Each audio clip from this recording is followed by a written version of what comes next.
modificación del riego del paciente hipertenso que siempre nos lleva al abordaje inicial de los pacientes. Entonces, damos pase al doctor Félix Medina para que empiece este precongreso. Compañero. Muy buenas tardes, soy Félix Medina. Vamos a empezar la discusión de este precongreso. Esperamos de que todos estén animados en participar.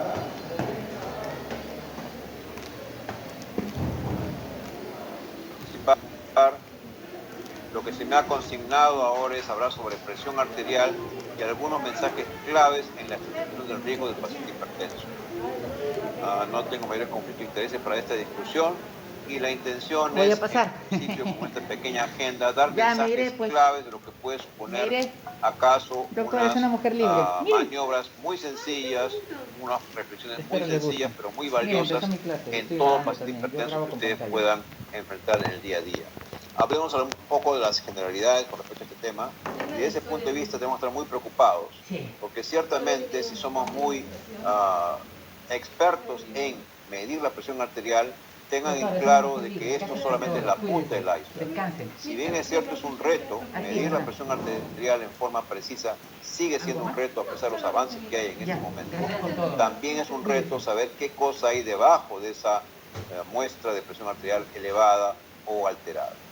El segundo punto importante es que la presión arterial per se tiene un valor pronóstico. Esta es una lámina muy clásica de lo que puede significar el riesgo cardiovascular. ¿Por qué debemos estratificar adicionalmente al paciente hipertenso? Porque las categorías son muy importantes. Un sujeto que tenga categoría de bajo riesgo agregado puede suponer menos del 15% de eventos a 10 años. Sin embargo, un paciente que le asignamos una categoría de muy alto riesgo tiene por arriba del 30%. El tercer punto de generalidades que debemos estar muy precisos es en que qué significa tomar la presión arterial y por qué es muy relevante que seamos lo más precisos posibles. Es una lámina muy clásica basada en estudios epidemiológicos muy grandes, inmensos, publicados hace muchos años, más de 20 años, donde dan una edad universal. Por cada 20 puntos que la presión sistólica se eleve o por cada 10 puntos que la diastólica se eleve, implican mayor riesgo de mortalidad, porque esto se duplica. Observen la lámina, si yo quisiera un valor ideal de presión arterial que me acompañara toda mi vida, sería 115 y 75 milímetros de mercurio. Sin embargo, cuando el paciente ya comienza a caminar hacia 20 puntos más de sistólica o 10 puntos más de diastólica, eso supone el doble de mortalidad. Y si acaso alcanzo 155-95, tengo 4 veces más y así sucesivamente. Por lo tanto, es sumamente importante que midamos de manera más precisa o lo mejor que podamos aproximar esta presión arterial indirecta para tener un primer valor pronóstico. De la misma manera, también es relevante los descensos. Si yo tengo un paciente hipertenso y acaso logro 5 milímetros de reducción de presión sistólica o 10 milímetros en el consultorio, observen lo que pasa. Disminuyo el riesgo relativo de eventos.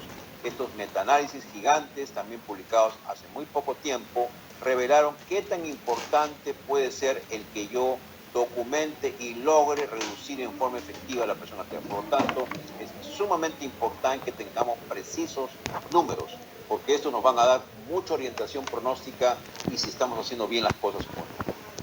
Y el quinto punto importante, sustancial, es que la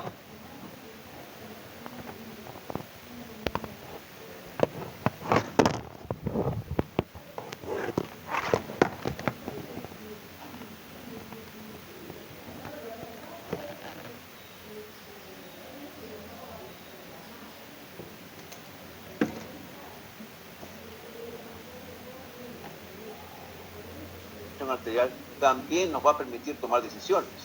Esta es una guía americana clásica donde ustedes observan diferentes niveles de presión arterial con diferentes decisiones.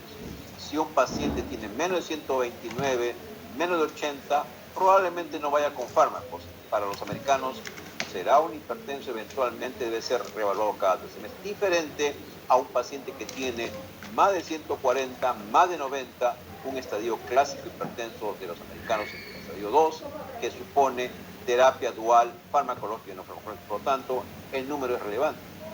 Para la Escuela Europea, hace muy poco reunida, en junio 21, también se enfatiza este aspecto. Y ustedes observen que los grados son determinados según el nivel de presión arterial obtenida en consultorio. Es un mensaje muy importante.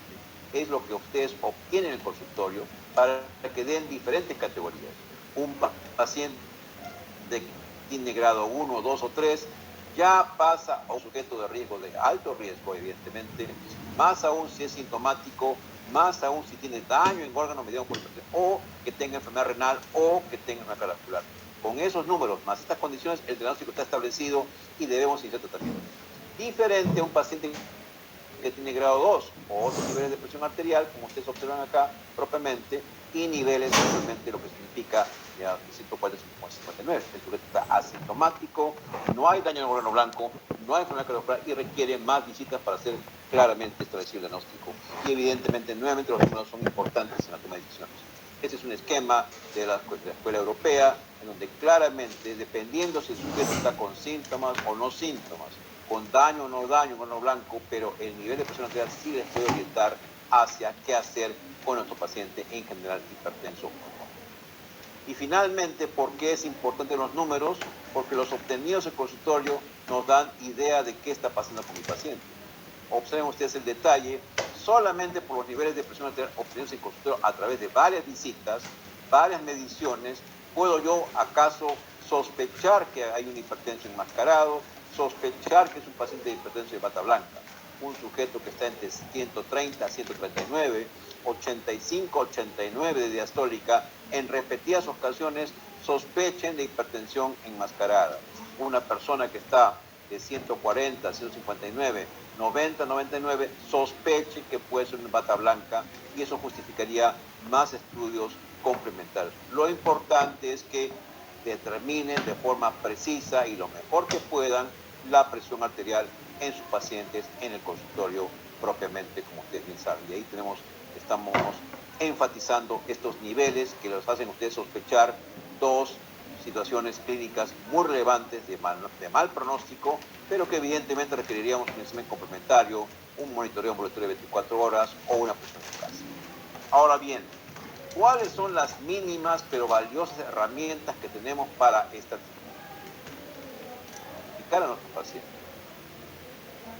Que es nuestra historia clínica. El hecho que mi paciente tenga o no tenga factores de riesgo, o más o menos factores de riesgo, ya me da una categoría de riesgo. No es perder tiempo, es importante que ustedes determinen la mayor cantidad con la mayor, digamos que detenimiento de lo que significa la caracterización de tus pacientes. Si tiene o no tiene factores, sin factores, bajo riesgo eventualmente, y solo si tuviera una presión muy alta podría ser de alto riesgo. Pero si ya tiene más de 3 factores, el paciente automáticamente pasa a mínimo moderado riesgo. Por tanto, es extremadamente relevante que en nuestra historia clínica obtengamos el dato de factores de riesgo. No. Este listado se ha ampliado, la comunidad canadiense nos orienta en otros factores modificables y en factores relativamente fijos. Y más recientemente la Escuela Europea nos pone unos conceptos prácticos. Parámetros de estratificación de riesgo: género, edad, nivel de presión arterial, el hábito de fumar y tu nivel de colesterol no HDL, muy valioso para nosotros los latinos.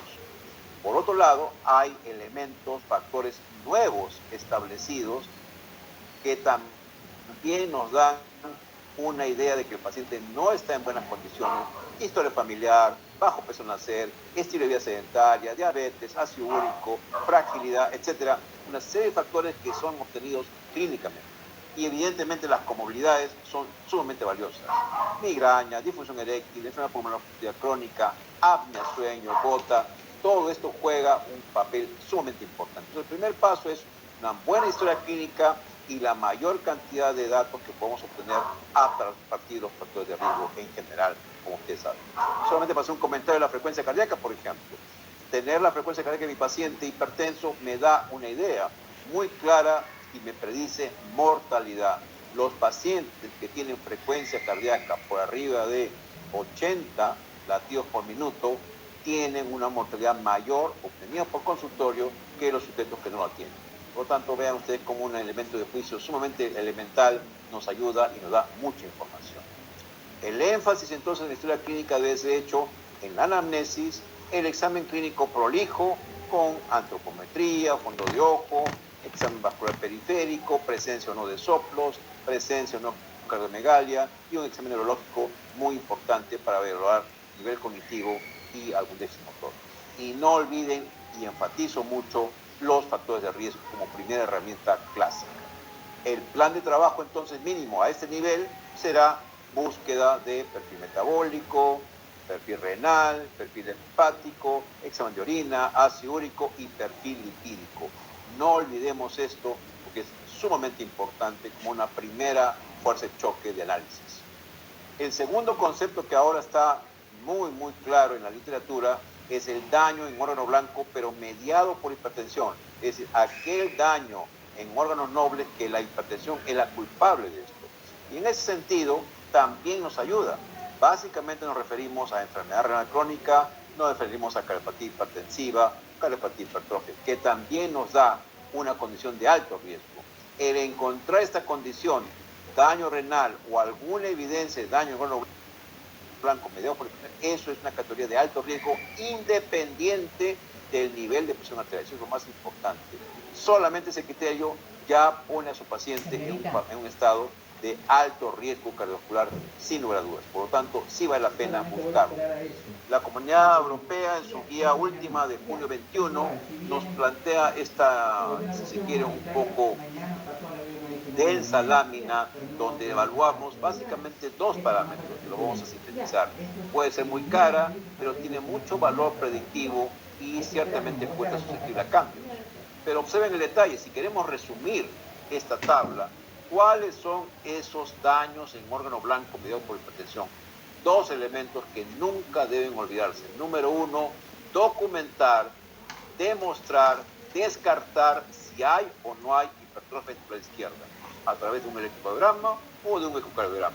Y el segundo elemento de juicio sumamente crucial, función renal, a través de la tasa de filtración estimada y la presencia o no de proteinuria.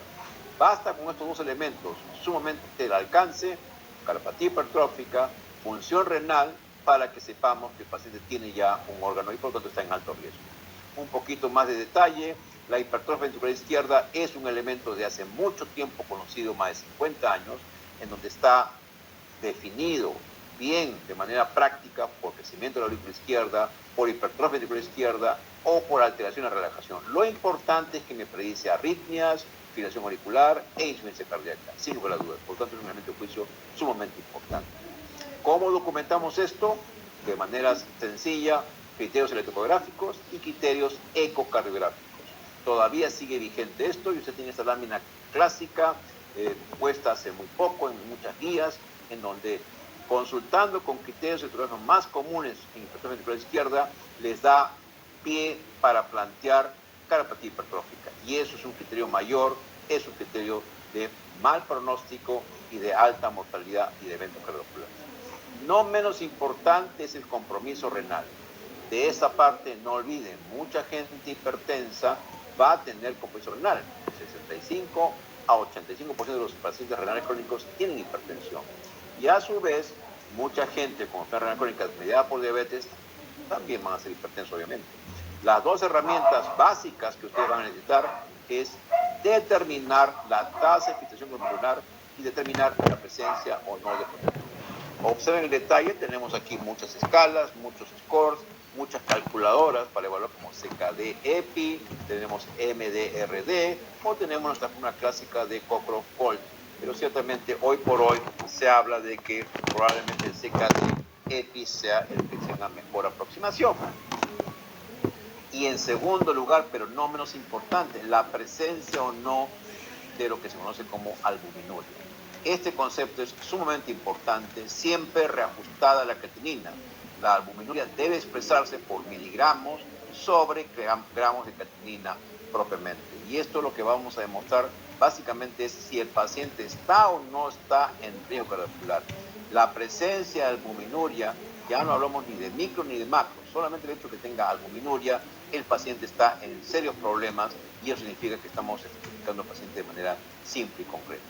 Todo esto se resume en esta lámina de KDIGO, que es una clasificación que usan mucho los nefrólogos, básicamente en determinar la tasa de filtración estimada glomerular, nos da, como ustedes bien saben, 5 estadios, 5 grados. Y la presencia o no de albuminuria en determinados niveles, como ustedes ven acá, miligramos por gramos, propiamente como expresión de la microalbuminuria, esto nos da otros niveles de riesgo. Evidentemente el paciente en rojo será el sujeto que tiene muy alto riesgo con altísima tasa de eventos. No olvidemos entonces las estrategias de búsqueda de capacidad hipertrófica y búsqueda de función renal como elemento de juicio. Y solamente para ser enfático, la presencia de estas alteraciones renales son predictores no solamente de eventos, sino de mortalidad por toda causa a 10 años. Aquella persona que tenga la dupla de albuminuria y tasa de filtración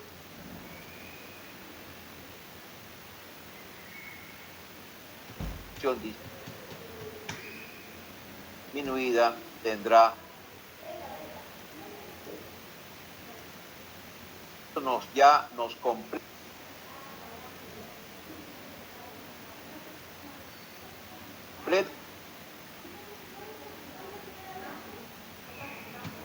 hemos dicho de que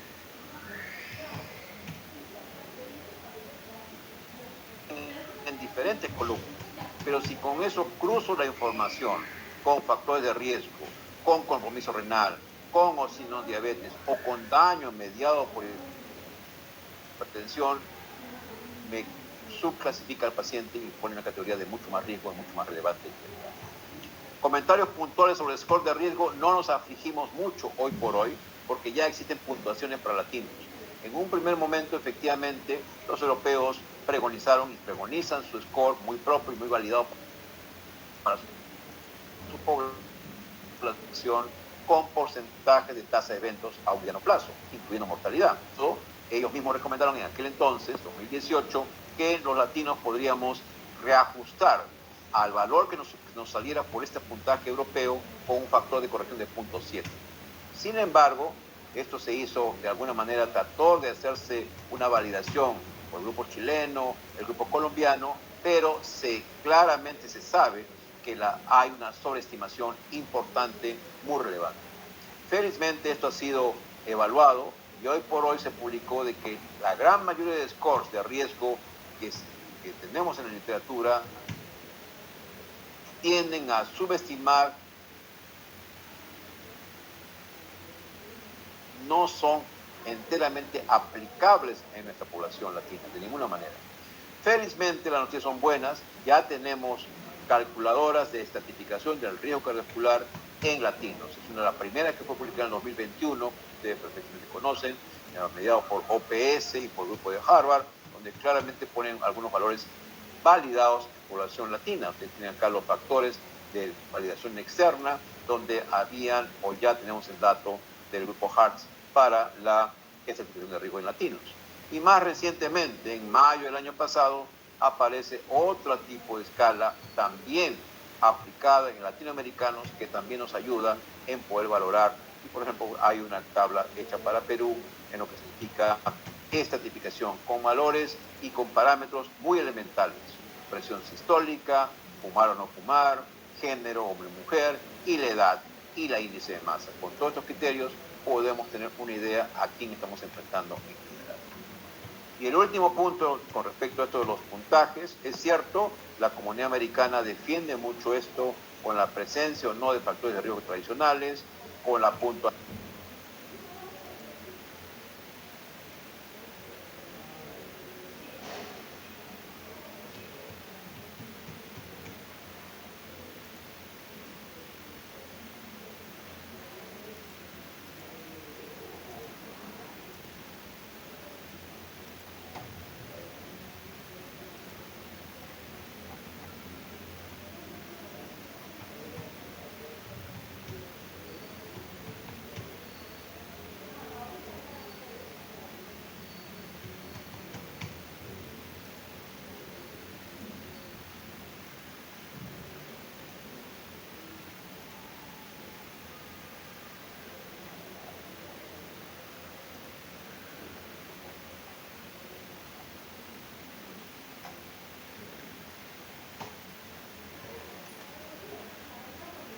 está que uno de los mandamientos más importantes es justamente esta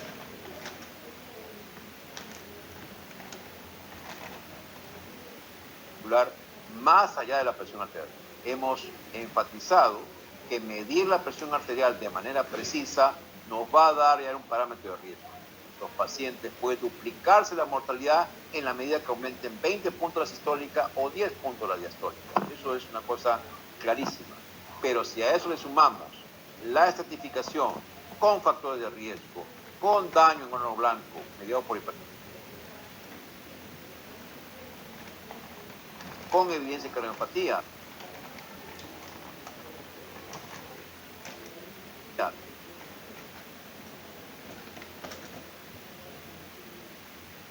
claramente entender.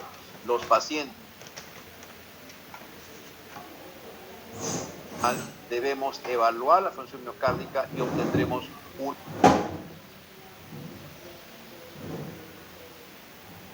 que nos va a servir para tomar decisiones. Va a dar en las siguientes charlas del curso precongreso sumamente bajo. Con esto hemos culminado este capítulo.